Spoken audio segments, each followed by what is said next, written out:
Hello. You know how public money so often gets spent in London, sprucing it up, attracting tourists, hosting Olympics. And you know how hard it is for other parts of the country to get the same financial attention. Well, there's one London project that has come to typify the problem more than any other. It's costing the taxpayer tens of millions. It's not even something that all Londoners want. It is a garden bridge across the Thames. It is rather splendid, but it's amazing how controversial it's turned out to be. The designer, Thomas Heatherwick, famous for the Olympic torch, is behind it, backed by Joanna Lumley. But can it be dismissed as a celebrity-promoted indulgence, or is it a cost-effective investment for the national taxpayer? Is it even going to happen? Hannah Barnes reports. At nearly 370 metres long and covered with flowers, shrubs and trees, the Garden Bridge is no ordinary river crossing. It's hoping to be an attraction in itself, as well as reducing congestion in a busy part of London. It's a project that's attracted £60 million of taxpayers' money. Few would argue that the designs for the Garden Bridge are unimpressive, but plenty of people don't want it to ever be built. And they're asking questions like, will the money ever be in the bank to go ahead? Well, Newsnight has been going through the figures, and it appears the finances are more precarious than anyone has previously admitted. Well, we could all just slow down for a moment. Look up. From the outset, the bridge's many supporters have made their case passionately. This was an example of Britain at its best, proof that we could dare to be groundbreaking. I grew up in the 1970s and 80s when nothing happened. It felt like Britain was stuck and a bit paralysed, and it was cities like Paris and Barcelona that dared to create future culture and amenity and celebrate the public dimension. The idea of a free garden that's open longer than any of the royal parks for all of us is a thrilling thing. But the bridge is not having an easy ride. Transport for London have conceded that the procurement process was neither as open or as fair as it should have been. And in July, Newsnight reported that the government is deciding whether to continue to underwrite the project. If it doesn't, the bridge is finished. On top of that, the Garden Bridge Trust is yet to buy the land they need on both sides of the river. Plus, the National Audit Office and Charity Commission are investigating. But the major problem could well be the money. If the bridge is ever going to be built, the team behind it need to raise £175 million. They've got 60 from us, the taxpayer, leaving £115 million to come from the private sector, companies and individuals. But Newsnight has learned that several funders have pulled out in the last year. And what we've been led to believe is a £30 million shortfall is actually more like £52 million. Newsnight has analysed all public statements made by the Garden Bridge Trust and asked it further questions about its finances. This graph shows that despite ongoing claims of successful fundraising, for the 14 months up to this June, the shortfall remained broadly consistent at about £30 million. When we queried this with the Trust, that shortfall appeared to have widened by more than £20 million. The Trust said it had raised £34 million of private money in 2014, £17.8 million in 2015 and a further £11 million by June this year. That's a total of £62.8 million. Add on the £60 million of taxpayer cash and you get to £122.8 million, leaving the bridge short of £52 million. A spokesperson also explained, last year, a small number of pledges made by interested organisations did not progress to formal funding contracts. It took until May this year until we got any kind of breakdown of where the money was coming from to pay for the bridge. And when it did come, it turned out large numbers of donors didn't want us to know who they were. There have been huge issues with the funding of this project right from the start, with 60 million public funds going in, but also amounts of fundraising. We don't know who is actually donating that money, whether it's individuals or companies. So many have chosen to remain anonymous, which is really unusual when you're wanting to sponsor and promote a project. So we need to understand, what are the issues with these people and companies? Are there any conflicts of interest? Why don't they want their name associated with this Garden Bridge project if it's so great? Raising the money for these kind of projects is rarely simple, and when they attract negative press, it doesn't help. We love to sneer. That's the brilliant thing about the democracy of our country, is we can all say what we want, but people need to spot through all of that, what's people's separate agendas, wanting to believe that somehow there's something other than just wanting to do something great for all of us. Ultimately, whether the bridge is ever built is out of the hands of its supporters. It is politicians, both Labour and Conservative, who will decide whether it has a future. Hannah Barnes there. Well, joining me is Lord Mervyn Davies, Chairman of the Garden Bridge Trust. Very good evening to you. Look, we just have to talk about the finances, which are so opaque. So cost estimated £175 million. More like 185 because of the delays. OK, 185. Yeah. You have raised how much privately? There are 38 committed sponsors.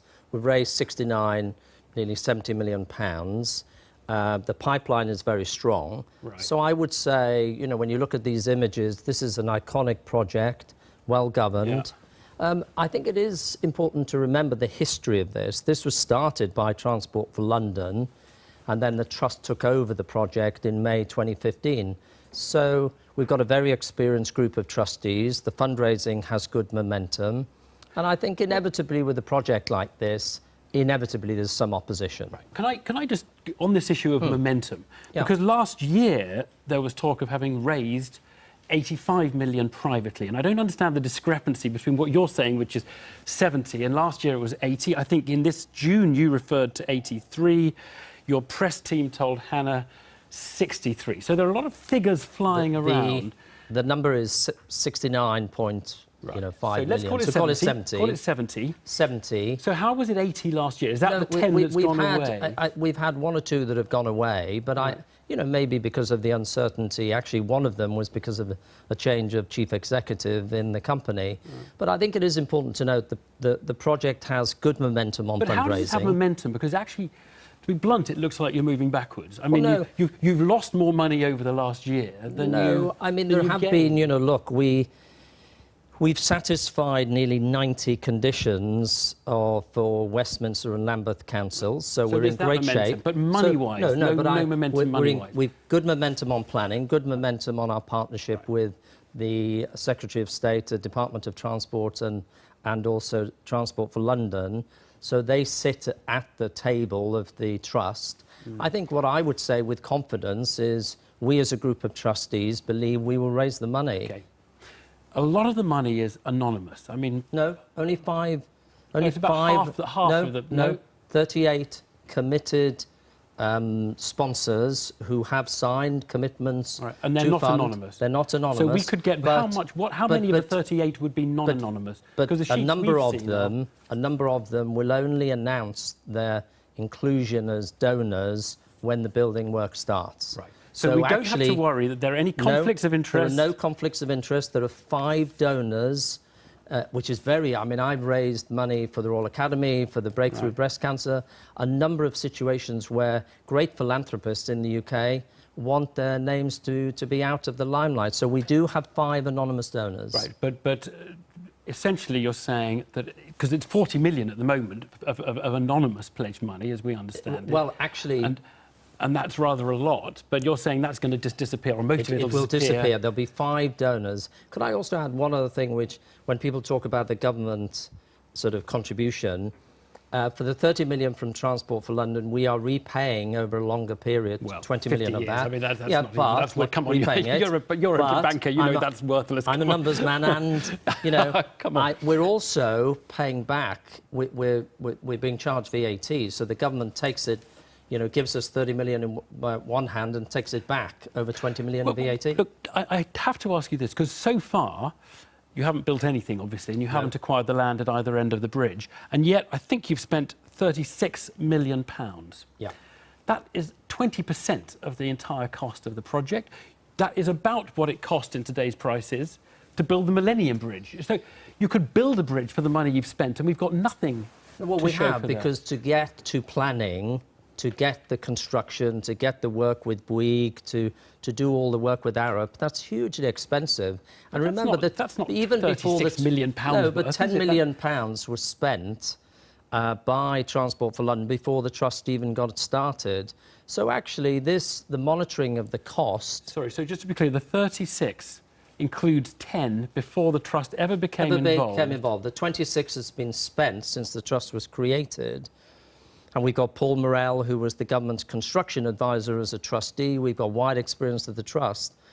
All of that money has been spent in preparation for digging in the Thames and getting the licenses and getting us ready. But getting licenses doesn't cost tens of millions of pounds. But digging in the Thames look at costs. this. Getting this ready, getting the construction, getting the prototypes, getting the design, that takes money. Fundraising, has a lot of it been spent on fundraising? No. The actual running costs of the trust and the fundraising has been financed by a family, a private family. The facts, as we seem to understand them, are it is going to be a formidable challenge, because you don't only have to raise the 185 million minus the public's contribution. There's also the ongoing running cost, and essentially the authorities want to know that you've got the money to run the thing. And I think you want a pot of 15 million from which you can invest and earn some money to keep it going, right? And we've already got some money that's been pledged for an endowment for the running of the bridge. But that's included in the 60, the 70 that's separate. That's separate. So you've got more money than the 70. But that's a little bit for the endowment. How much is in that? Let's say 2 or 3 million that has been pledged. But I think it's important to say we will hold events. We have got planning approval for that. It's not going to pay for. No, but I mean, there are many ways of raising the money. We've had to put, in order to get planning with Lambeth and with Westminster, we had to present and to the government a detailed business case on how the bridge would be maintained and run afterwards. So all we need to do, we've done the planning. We now need to do a deal with Coin Street, which is get the land on get the one land, side, and then we're there. Well, and the rest of the money and the government. Yeah, that's just that small. But I'm repeating, we as a group of trustees you are very confident that we can get the money. I wonder when we look at a thing like a project like this, because it just attracts people to say the procurement was very strange, and we won't go into that now. The money is, people object to the money. There are people who don't like the design. That if the country wants projects like this, you basically have to break a few eggs in order to create an omelette. And if that means riding roughshod over the procurement, riding roughshod over the procurement rules, so be it. No, if that means, you know, being a bit optimistic in the appraisals to get the money out of the government, so be it. I mean, that is the truth of it, isn't it? No, it's not. I mean, you know, look, I've been a bank CEO and chairman. I've been a government minister. You've got to have proper process, good governance. You've got to have the right skills at the trustee level, which we have. And then I think you've got to be very resilient. This is an iconic project.